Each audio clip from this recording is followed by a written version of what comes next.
प्रश्न पूछा है और कहा कि आज जरूर पूछिएगा। पूज्य मुनि श्री सवेरे नमोस्तु। एक प्रमुख दूसरे पंथ के विद्वान ने कहा है कि दिगंबर परंपरा में दशलक्षण पर्व का उल्लेख 17वीं शताब्दी के पूर्व का नहीं मिलता। उन्हें मुझे उत्तर भी देना है। कोई ऐतिहासिक प्रामाणिक उल्लेख की आवश्यकता है। मुझे भी आचार्य सिंह नंदी जी 17वीं शतीकृत व्रत तिथि निर्णय के अलावा कहीं उल्लेख दिख नहीं रहा। वहां उल्लेख है दशलक्षणिक व्रते भाद्र पद्मासे शुक्ले श्री पंचमी दिने प्रौषधः कार्य। उत्तम क्षमादि 10 धर्म तो मिलते हैं, किंतु वर्ष में 3 बार उन्हें पर्व के रूप में मनाने का उल्लेख किस प्राचीन ग्रंथ से हम कह सकते हैं? 2 रूप में इनको स्वीकार करना चाहिए। कुछ चीजें ऐसी हैं तो जो अनादिकाल से प्रभावमान होती है, जिसके लिए हम ये नहीं कह सकते कि कब से शुरुआत हुई। जैसे नवोकार मंत्र, चत्तारी मंगल पाठ है, अब इनको हम नहीं कह सकते कब से चले आए। ये अनादिकाल से प्रभावमान है, चलते आ रहे, उनका कोई इतिहास नहीं होता। हमारे यहाँ प्रतिगमन के संबंध में आया, प्रतिगमन किसने लिखा? प्रतिगमन शब्द तो हमें मिला है, प्रतिगमन शब्द मिला, लेकिन प्रतिगमन जो हम लोग पाठ करते हैं ये किसने लिखा? तो कहते गौतम ने लिखा, क्योंकि गौतम से आगे हम जा नहीं सकते। तो इंद्रबुद्ध ने लिखा, तो अब क्यों नहीं लिखा गया? इसके राइटर क्यों नहीं? क्योंकि इसका राइटर हो ही नहीं सकता, क्योंकि प्रतिगमन एक नियत पाठ है। क्या लिखोगे उसमें? जो लिखेगा वही पुनरावृत्ति पहले के महाराज करते आए। हम राइटर कैसे बन सकते? क्योंकि पहले भी यही प्रतिगमन होता था, अब भी हो रहा है। तो उसको प्रभावमान कर देते हैं वो लेखक अपने। पहले जो ईमानदार लेखक होते थे वे दूसरे की बात पर अपना नाम नहीं थोपते थे। वो लिख भी दे दें, सुधार भी दें, लेकिन प्रभावमान। ऐसे ही पर्वों में बहुत सारे पर्व जो हैं जो अनादिकाल से प्रभावमान चले आए, उनका कोई इतिहास नहीं बनता। अष्टमी चतुर्दशी का भी कोई इतिहास नहीं मिलता। अष्टमी चतुर्दशी पर्व तो मिलता है, लेकिन ये कब से शुरू हुआ ऐसा नहीं। इसी प्रकार दशलाक्षण पर्वों का उल्लेख, दशलाक्षण धर्मों का उल्लेख अनादिकाल से चला आया। अब ये जो 3 कालों में दशलाक्षण पर्व ने ये व्रत के रूप में प्रस्तुत है।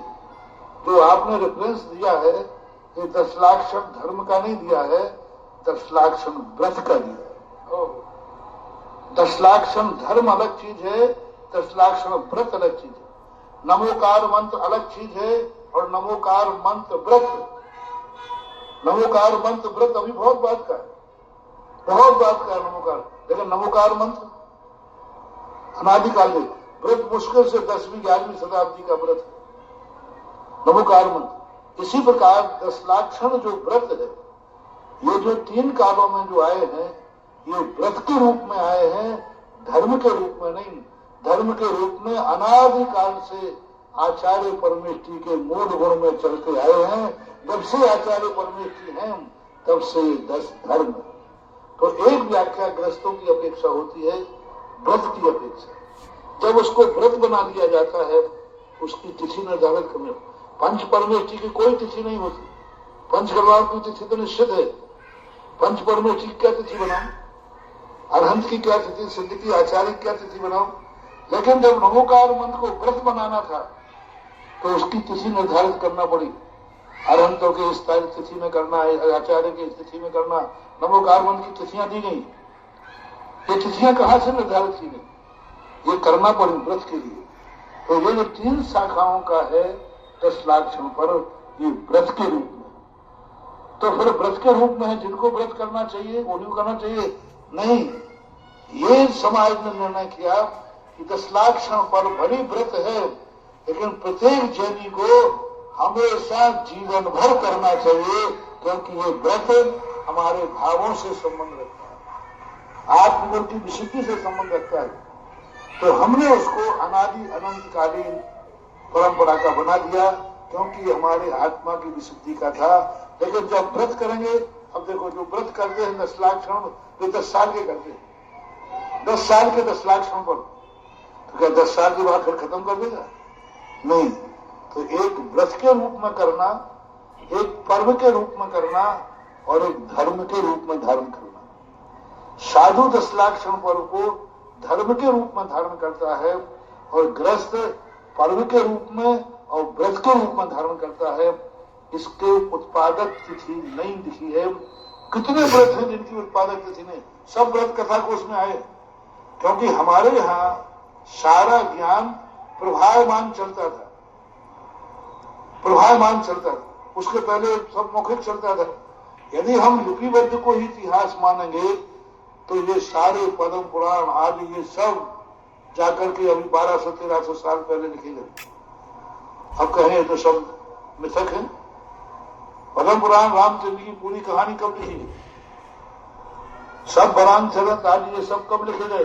अभी मुश्किल से 6वीं-7वीं शताब्दी के बाद सारे ग्रंथ लिखे गए। तो क्या 7वीं-7वीं शताब्दी के पहले था ही नहीं? था।